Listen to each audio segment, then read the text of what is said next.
1961, John F. Kennedy became the 35th President of the United States. He proceeded to give one of the most famous presidential speeches in our country's history. He concluded that speech by saying, "And so, my fellow Americans, ask not what your country can do for you. Ask what you can do for your country." But there's actually more to the story. The day before, a nor'easter slammed into the east coast of the United States, dropped between 7 and 11 inches of snow onto Washington, D.C. Totally unaware of what President Kennedy would say later in the day, 1,700 Boy Scouts assisted the U.S. Army Corps of Engineers and 1,000 District of Columbia employees in clearing our capital streets. Those Boy Scouts, those soldiers, those employees embodied President Kennedy's message. Now, they're not the only ones to be there when their country needed them. You have no further to look than the faces around you. I'm speaking of the members of our armed forces, both past and present. And that's why later tonight I'm going to invite them downstage so we can thank them for their service. You also have no further to look than the four faces on the mountain. In 1775, at Concord, Massachusetts North Bridge, 500 farmers, merchants, craftsmen fired a shot heard around the world when they challenged the most respected army in the world, the British Army. After that small engagement, the British Army fell back into Boston. Our army pursued them and besieged them inside Boston. Our Continental Congress asked George Washington, "Stand up, take command of that ragtag, poorly organized army." George Washington wrote a letter to his wife Martha, and in that letter he commented that he hadn't sought the position and actually didn't even feel up to the task, but, quote, "It was utterly out of my power to refuse," unquote. Through the disastrous defeat at the Battle of Long Island, another disastrous defeat at the Battle of Brandywine Creek, a miserable winter at Morristown, and then another miserable winter at Valley Forge.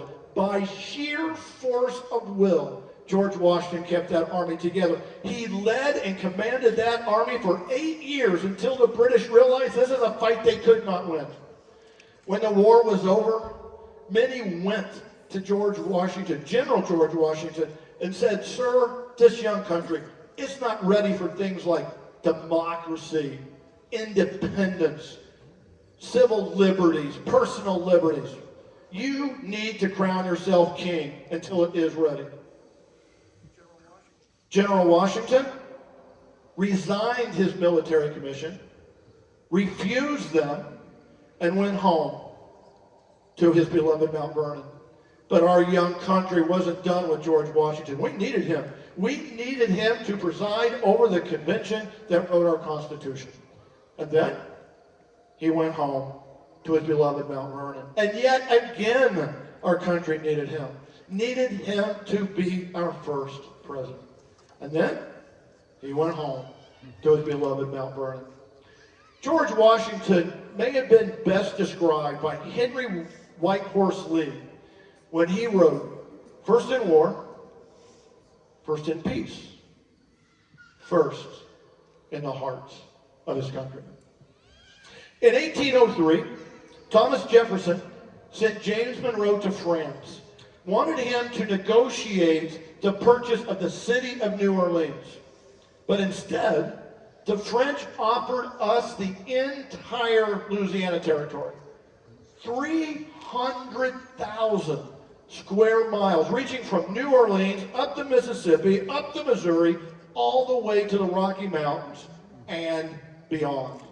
All that land for $15 million. But Thomas Jefferson had always believed in a very strict interpretation of the Constitution. In 1803, Jefferson wrote, "The general government has no powers but such as the Constitution gives it." Now, Article 4 of the Constitution does allow for the addition of new states. Says nothing about acquiring lands from foreign countries. In order for the Louisiana Purchase to be completed, Thomas Jefferson had to compromise one of his most sacred political beliefs. Years later, Thomas Jefferson called the Louisiana Purchase a great achievement. Thomas Jefferson doubled the size of our country, showed us how to acquire lands from foreign countries without having to resort to war and conflict and violence. In 1810, Jefferson wrote, "It is incumbent on those who accept great charges to risk themselves on great occasions." Less than 60 years later, our country would face its greatest challenge and crisis. 2 months after Abraham Lincoln is elected president, South Carolina withdraws from the Union. 4 days after that, Abraham Lincoln writes a letter to a friend. And in that letter, Lincoln wrote, "I fully appreciate the present peril the country is in and the weight of responsibility on me." Through the disastrous defeats at the battles of Bull Run, Wilson's Creek, Second Manassas, Fredericksburg, Chancellorsville, Chickamauga, through the bloody stalemates at Shiloh, Stones River, Wilderness, costly victories at Antietam and Gettysburg, Lincoln stood firm. During the darkest hours of the American Civil War, Abraham Lincoln has the moral courage to begin the process of freeing our country's slaves. In 1864, we re-elect him to another term. This is when it was obvious the North was going to win the American Civil War. In 1865, at his second inaugural, he gives what many historians consider our country's greatest inaugural speech. In that speech, Lincoln says, "With malice towards none, with charity for all, with the firmness in the right as God gives us to see the right, let us strive on to finish the work we are in, to bind up the nation's wounds." The years after the American Civil War, the Industrial Revolution totally changes the United States.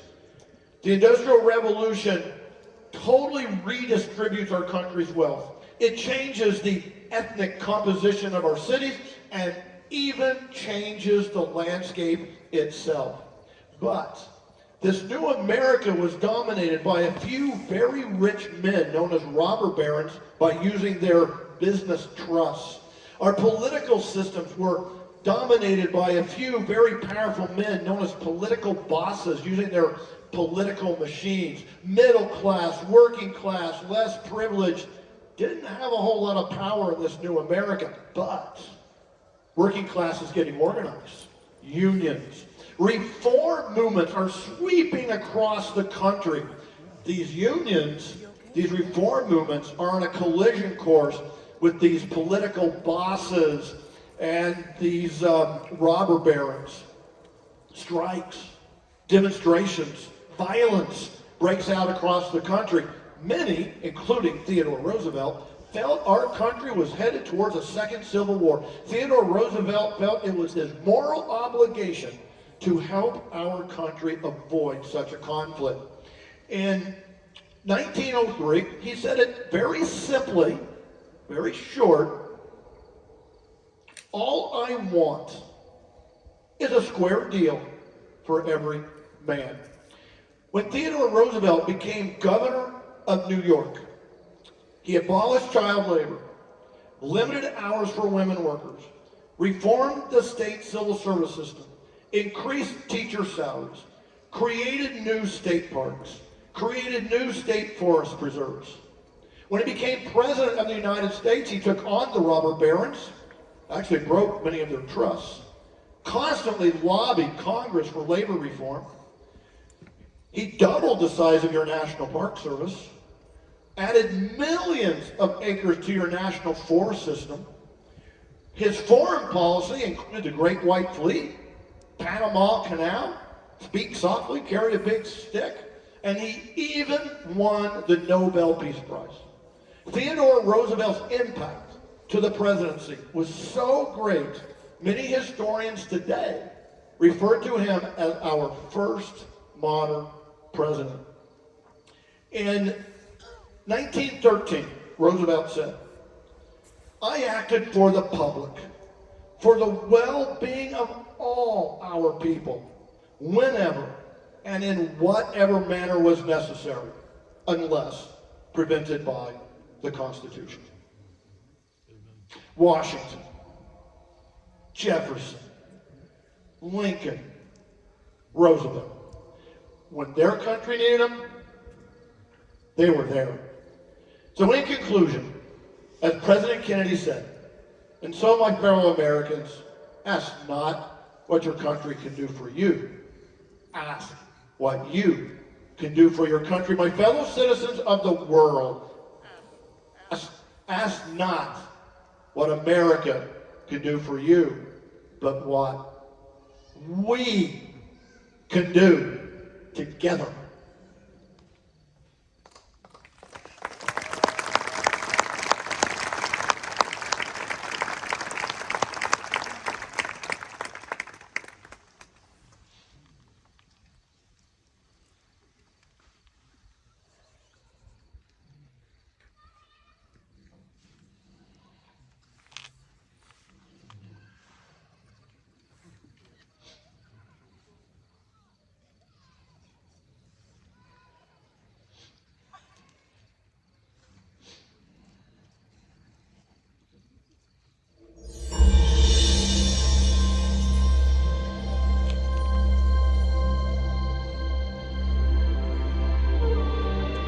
The United States of America. It's hard to imagine, but not long ago, this great land of ours was pure wilderness.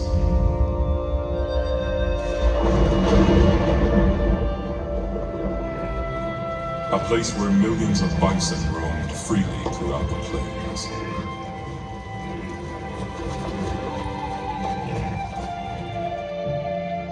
And those who lived off the land revered it as sacred ground. Yet this country would face a dramatic change, quickly becoming the most advanced nation in the world, in technology, in peace, and in power. From its inception, the United States has shaped itself under the guidance of strong leaders, leaders who have taken risks, stood up to adversity, and never let go of their vision for a better country. Mount Rushmore reminds us of them, and the countless Americans who have made great sacrifices to ensure the lasting legacy of our country. Freedom. We strived for it. We died for it. We live for it.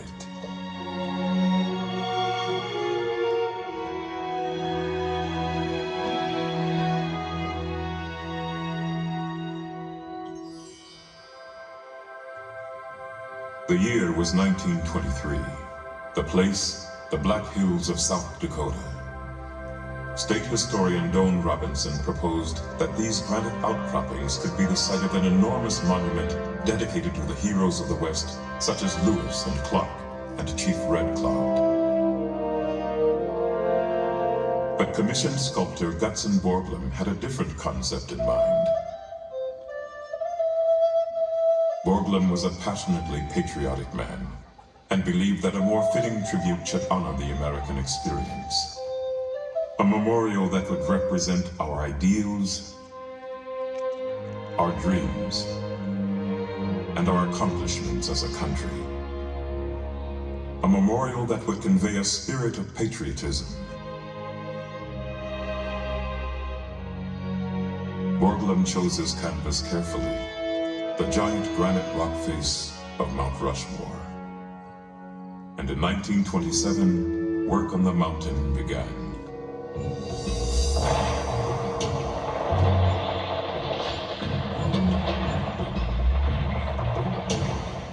Borglum assembled a team of local miners, ranchers, and lumbermen to help with construction. The sculptor built a model of the presidents to serve as a guide. Every inch on the model represented 1 foot on the mountain. Year after year, Borglum and his crew hung perilously off the side of the mountain, drilling and blasting their way to reach granite solid enough for carving.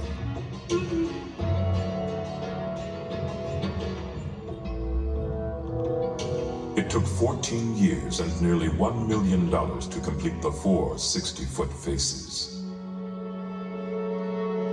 And even though the sculptor did not live to see the very final touches put into place, he was able to carry out his vision.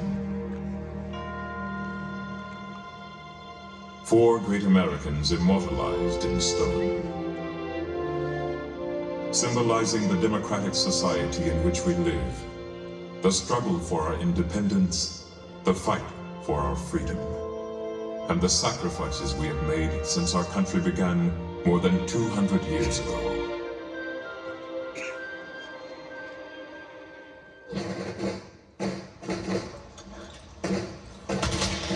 It was a time of rebellion and of war.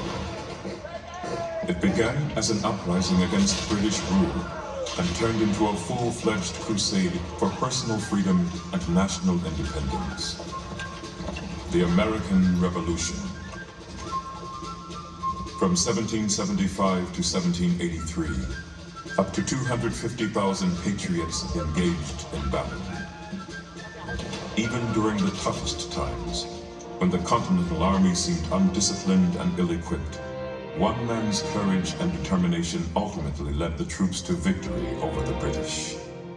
The future father of our country, George Washington.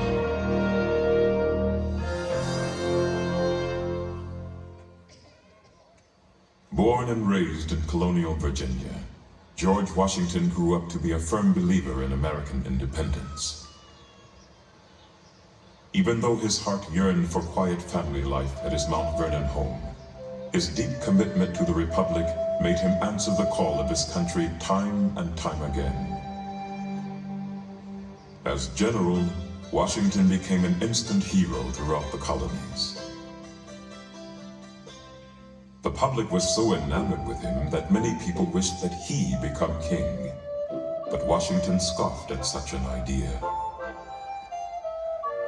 The army must serve the country, but not rule it. Express your utmost horror and detestation of the man who wishes to overturn the liberties of our country. George Washington, 1783.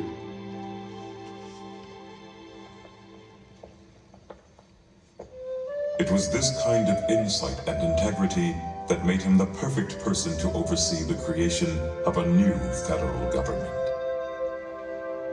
With no blueprint to follow, Washington kept the colonies united and on course during the infant years of this nation. And after ratification of the Constitution, when he was unanimously elected first President of the United States, Washington was keenly aware that he was laying down the framework for future presidents to follow. Washington's legacy is that of a man who was first in war, first in peace, and first in the hearts of his countrymen. In his inaugural address, he spoke of the tasks that lay before this new nation. The preservation of the sacred fire of liberty and the destiny of the Republican model of government are justly considered as deeply, perhaps as finally staked, on the experiment entrusted to the hands of the American people. George Washington, 1789. George Washington welded this union, but it would take another great visionary to expand it. Thomas Jefferson, third President of the United States. We hold these truths to be self-evident, that all men are created equal, that they are endowed by their Creator with certain unalienable rights, that among these are life, liberty, and the pursuit of happiness. Thomas Jefferson, 1776. Thomas Jefferson was the voice of the American people, inspiring patriots with his carefully crafted words written in the Declaration of Independence, the document that gave birth to our nation. It was also Jefferson who fought for religious freedom and the democratic notion that people should have a say in government, two very American principles we cherish today. Thomas Jefferson always thought of himself more as a scientist or scholar than as a politician. And it was this quest for knowledge that played a role in the greatest achievement of his presidency. In 1803, Jefferson acquired the French lands west of the Mississippi in the Louisiana Purchase, which doubled the size of the country. In an effort to find out what America now owned, Jefferson sent Meriwether Lewis and William Clark on their famous expedition out west. It was an exciting time of discovery for new Americans. However, what was good for a growing nation was not necessarily good for its original inhabitants. During this time of expansion, many Native Americans were uprooted from their homes and hunting grounds and pushed farther west. But during an address to a group of Cherokee chiefs, Jefferson prophesied about future relations between natives and new settlers. I shall rejoice to see the day when the red men, our neighbors, become truly one people with us, enjoying all the rights and privileges we do, and living in peace and plenty as we do, without anyone to make them afraid, to injure their persons, or to take their property, without being punished for it according to fixed laws. Thomas Jefferson, 1808. Jefferson's dream was slow to be realized as conflicts between the U.S. government and Native Americans set off a chain of events that dramatically reduced Native populations throughout the 19th century.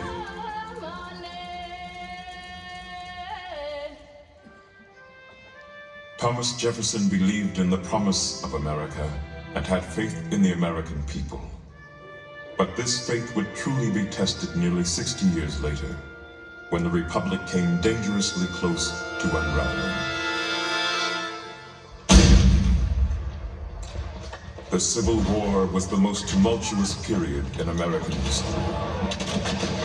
The differences between the states had deeply divided a nation, pitting brother against brother on American soil. But it was the determination of one man to keep the United States united. Abraham Lincoln, our 16th president.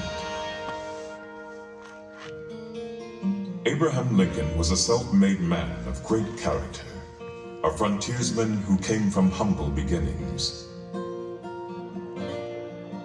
When Lincoln was inaugurated in 1861, he faced more adversity than any other president in U.S. history.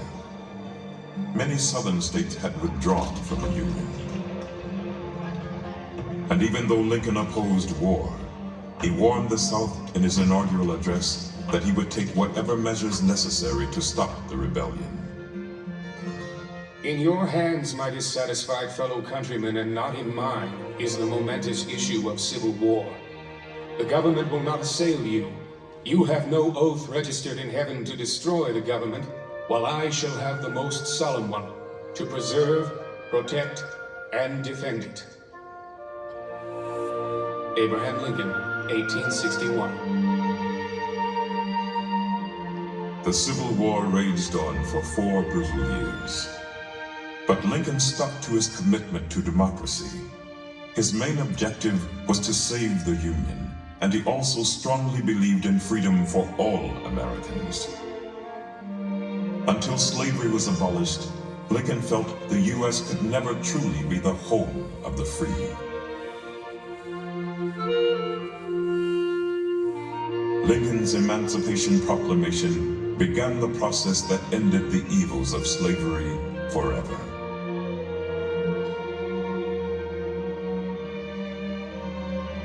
Over 500,000 Union and Confederate soldiers lost their lives in the Civil War.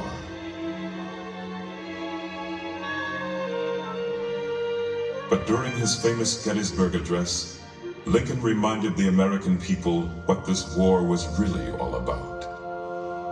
That we here highly resolve that these dead should not have died in vain, that this nation under God shall have a new birth of freedom, and that this government of the people, by the people, for the people, shall not perish from the earth. Abraham Lincoln, 1863. Over the next 50 years, the United States would go through a dramatic transformation.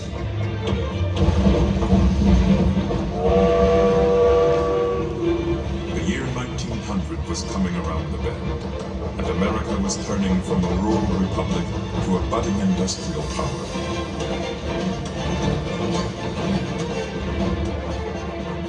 It was clear that this new century, which burst with hope, needed a fresh start and a fresh approach. It was Theodore Roosevelt, our 26th president, who led the way. Is America a weakling? To shrink from the work of the great world powers? No! The young giant of the West stands on a continent and clasps the crest of an ocean in either hand. Our nation, glorious in youth and strength, looks into the future with eager eyes and rejoices as a strong man to run a race. Theodore Roosevelt, 1897. He was energetic, he was robust, and he was eager to show the world that America was a force to be reckoned with. Theodore Roosevelt believed in the strenuous life. Frail and sickly as a young boy, he overcame his illnesses and grew up to be a naturalist, a cowboy, a war hero, an author, and President of the United States by the young age of 42. His vigorous outlook on life transferred to the Oval Office. Roosevelt was a man of action. He promoted economic freedom and was a friend to the working class, protecting their rights against big business and what he called the criminal rich. Roosevelt also expanded the country's power abroad. It was his support of the 1903 revolution in Panama that led the U.S. to acquire territory for the construction of the Panama Canal. This massive undertaking not only created a valuable link between the Atlantic and Pacific Oceans, but it put the United States on the map in world politics. Yet, Roosevelt may be known best for his passion for the outdoors.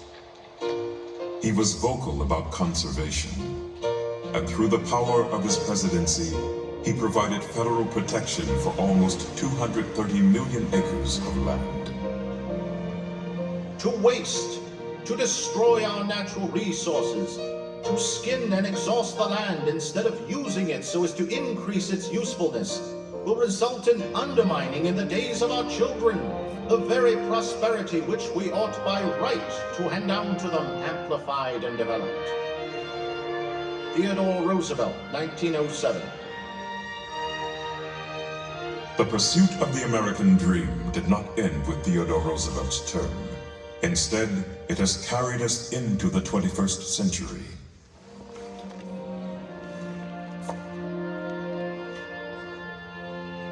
Throughout history, countless Americans have made great sacrifices so that we can enjoy the freedoms of this land. The only thing we have to fear. I have a dream today. Ask not what your country can do for you. The same freedoms guaranteed in our Constitution and Bill of Rights. The same freedoms millions of people have sought since the first immigrants arrived over 200 years ago. Of whom or which? Gutzon Borglum reminds us of this with his timeless memorial. 4 Americans representing the birth, growth, preservation, and development of this country. All embodying the spirit of our nation. All advocates of freedom, dignity, and the ideals of American life. Oh, beautiful for spacious skies, for amber waves of grain, for purple mountain majesties above the fluted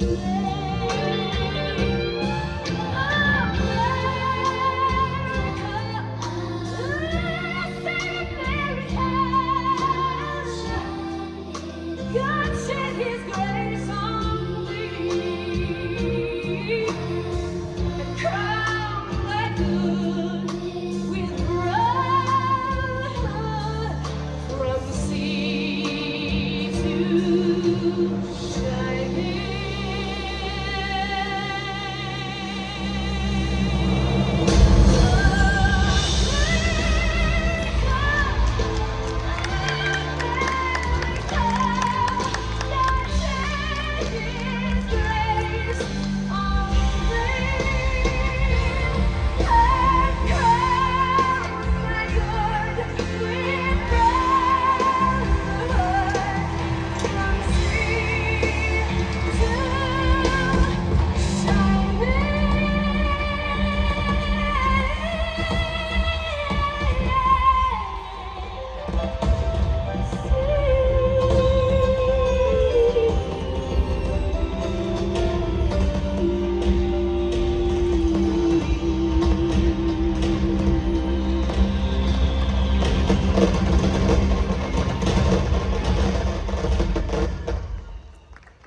Ladies and gentlemen, please rise and join in singing America's national anthem. Oh, say can you see?